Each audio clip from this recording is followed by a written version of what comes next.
Welcome to the Deep Dive. We're here to unpack complex sources and pull out the insights that matter to you. Today, we're taking a pretty wild journey, actually, into altered states of consciousness. Ecstasis, as the researchers call it, our mission. To show you how this drive to change our minds isn't just some ancient relic.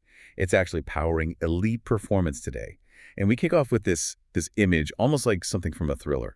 Think ancient Athens, 415 BC.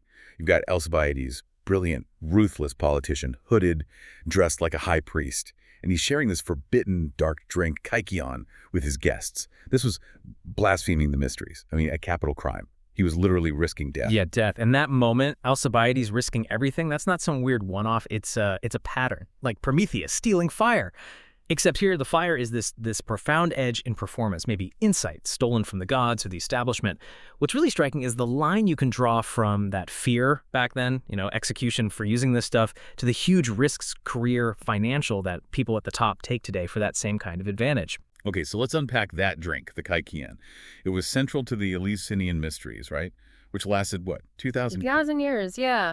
And this wasn't some, minor cult on the fringes. This was massive, foundational. It influenced Plato's whole idea of the world of forms, Pythagoras, and his music of the spheres. Huge impact on Western thought. Right. And Cicero, he was an initiate. He was. And he said the mysteries taught people not just how to live with joy, but also how to die with better hope. Pretty profound.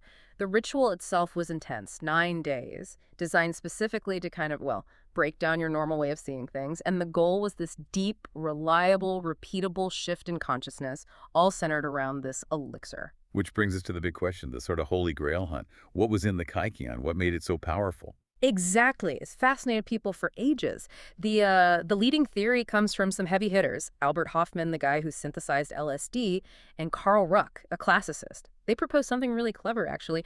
They suggested the barley used in the brew might have been deliberately or maybe accidentally infected with ergot. Ergot. That's a fungus, right? Isn't it dangerous? It can be, yes. Ergot produces lysergic acid, LSA. That's a natural precursor to LSD. If you just accidentally ingest ergot-tainted grain, it can cause horrible delirium, ergotism. But the theory is, if it was carefully managed, maybe specific strains, controlled dosage, within this incredibly structured, supportive ritual setting, then you don't have poison, you have a technology. A sophisticated, ecstatic technology right there at the dawn of Western civilization. It suggests that engineering consciousness, it's an ancient pursuit. Okay, so this drive for state change goes way back. Fast forward to today. These high performers, the Navy SEALs, the Google founders, what are they actually looking for? What's the measurable payoff of these non-ordinary states? Right. It's not just about feeling good, though that can be part of it. They're chasing specific, repeatable qualities that define ecstasis. We can actually boil it down to 4 core things using the acronym STER.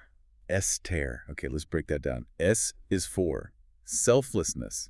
Why does the self need to disappear? Well, think about it. That inner voice, the narrator, the critic in your head, it often gets in the way, doesn't it? So selflessness means that sense of I, me, mine, it just recedes or vanishes entirely. The inner critic goes silent. You stop second-guessing yourself, stop worrying about how you look or if you'll fail. You just do. Frees up a lot of cognitive resources. Yeah, I can see how that would be a huge performance booster. Okay, what's T? T is for timelessness. Your sense of time just dissolves. Hours can feel like minutes or moments can stretch out. Paradoxically, this often makes people feel like they have more time. It kills impatience, lets you sink into deep focus. You're fully present because, past and future just aren't really there in the same way. Right, when you're in the zone, you lose track of time. Okay, E. E is for effortlessness. This is where action and awareness merge. Doing the thing becomes its own reward. You don't need that external push like a deadline or praise. The activity itself releases these rewarding neurochemicals that just compel you to continue. It's incredibly powerful. It helps explain that line in the source, why we'd sometimes rather die than change our normal habits. That intrinsic reward system is potent. Effortlessness. Makes sense. And the last one, R. R is for richness. This is about heightened perception. You're taking in more information, seeing more connections, recognizing patterns you'd normally miss. It's like getting access to big data for your own mind. Everything feels more vivid, more connected. So SDR, selflessness, timelessness, effortlessness, richness. And what's happening in the brain to make all this happen? What's the science say is shifting? Yeah, the shift is pretty dramatic neurobiologically. Normally, when we're stressed or just going about our day, we have faster brain waves, like beta waves, and specific parts of our prefrontal cortex, the bit responsible for planning, self-criticism, complex decisions, are highly active. Okay, so the goal is to slow those brainwaves down. Exactly. Slowing down is key. In these ecstatic states, brain waves shift down from that busy beta into alpha, which is more relaxed, creative, daydreamy, and sometimes even deeper, into theta. Theta is interesting. It's associated with REM sleep, deep meditation, that kind of twilight state where insights can pop up. And crucially, as these areas of the prefrontal cortex quiet down, as the self-monitor goes offline, the whole neurochemical balance shifts. Ah, so? Stress chemicals like cortisol and norepinephrine, they get flushed out, and they're replaced by this really potent cocktail of performance-enhancing and feel-good neurochemicals.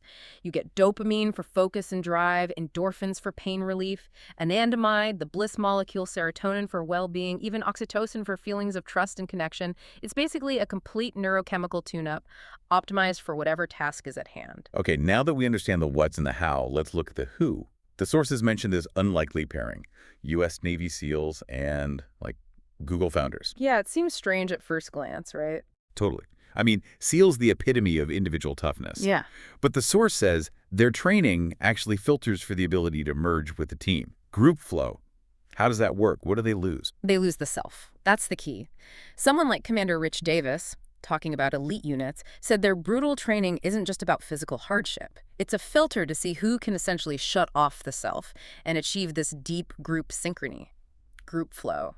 They're not necessarily looking for the lone wolf, the toughest individual. They need the operator who can dissolve their ego into the team mind. Because in high-stakes situations, that seamless, almost telepathic coordination is way more valuable than individual brilliance or toughness. But it's elusive as hell, as the source puts it. Oh, absolutely. It's a peak state, hard to achieve reliably. And then you've got Silicon Valley. Larry Page and Sergey Brin at Google facing a similar kind of problem, but for hiring CEOs, not commandos.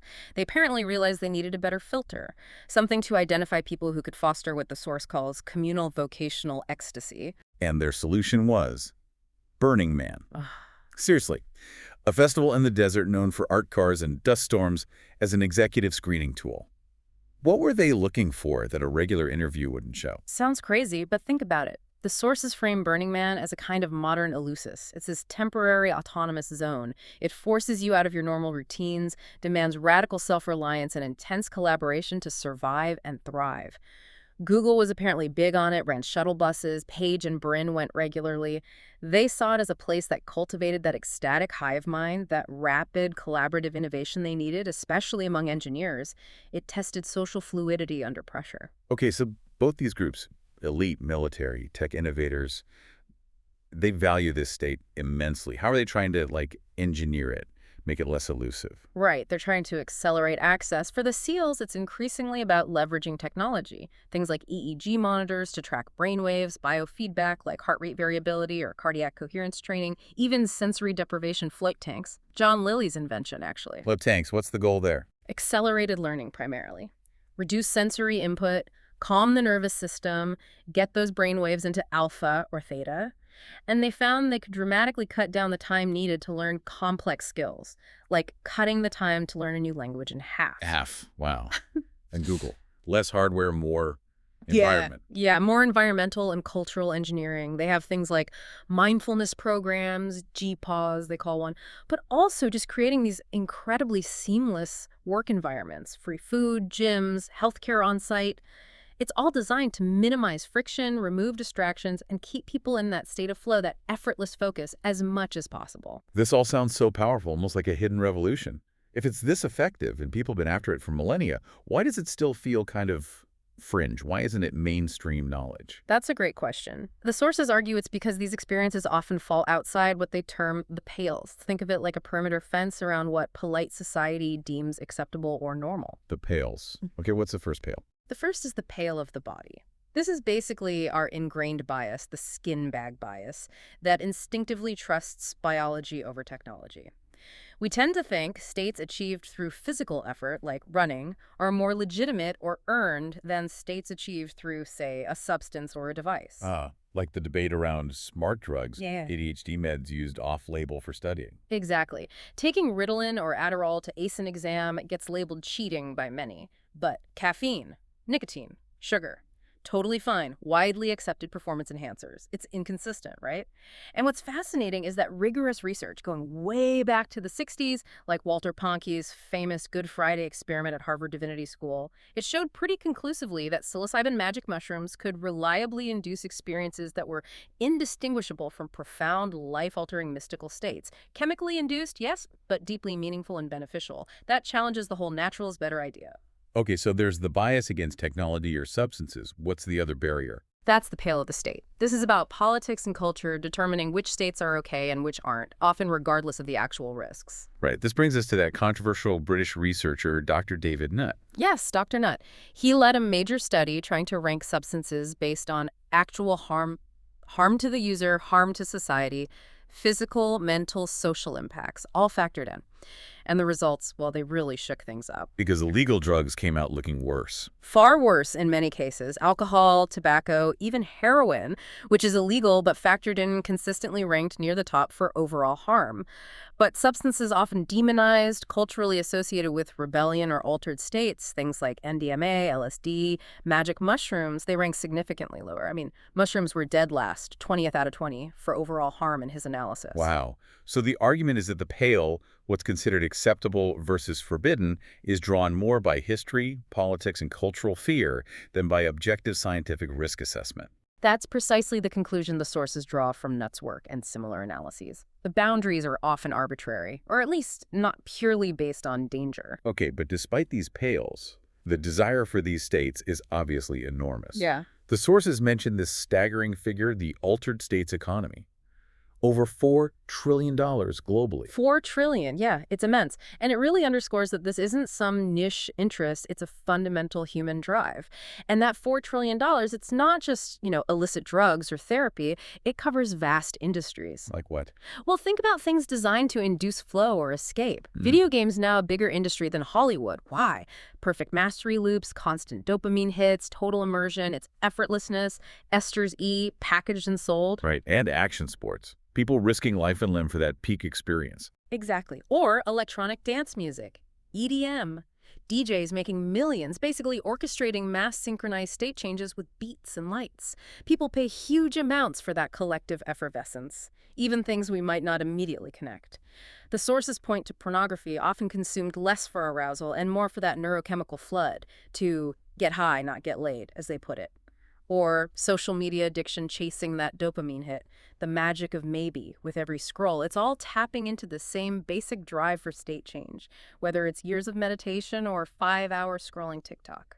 That really reframes a lot of modern behavior, seeing it through this lens of state chasing. Uh-huh. But as we said, it's powerful but risky. What are the downsides sources warn about, the dark side of Esther? Yeah, out isn't always up. That amazing effortlessness, the E in Esther, can make you dependent. You can become a bliss junkie, always chasing the high, unwilling to do the necessary, sometimes boring hard work that doesn't provide that immediate buzz. Yeah, avoiding the grind. Makes sense.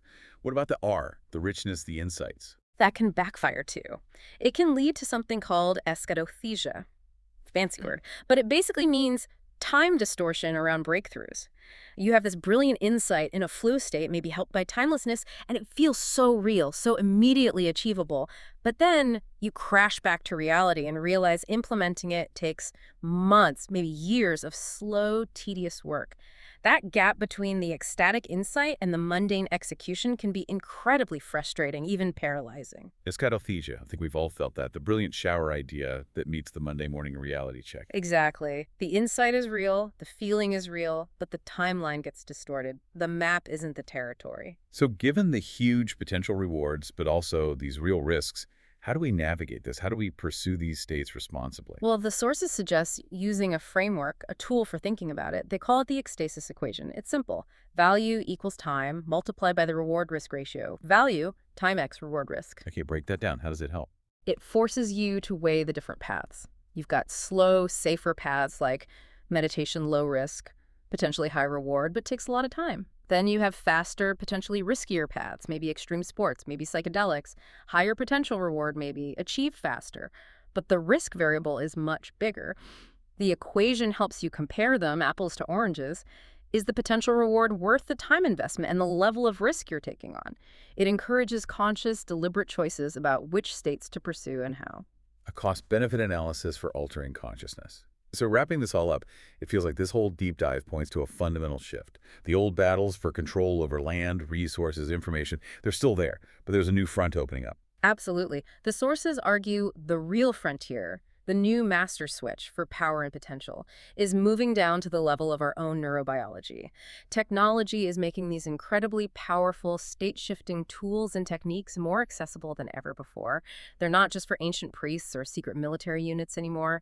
The ability to tune your own mind, to deliberately cultivate states of high performance, creativity, or deep connection, that power is increasingly moving into your hands. Which leaves us and you with a pretty profound question, doesn't it? It does. With this ancient power becoming newly democratized, how will you choose to use it? What states will you seek? And what ultimately are you willing to risk to gain that knowledge, that edge, that experience?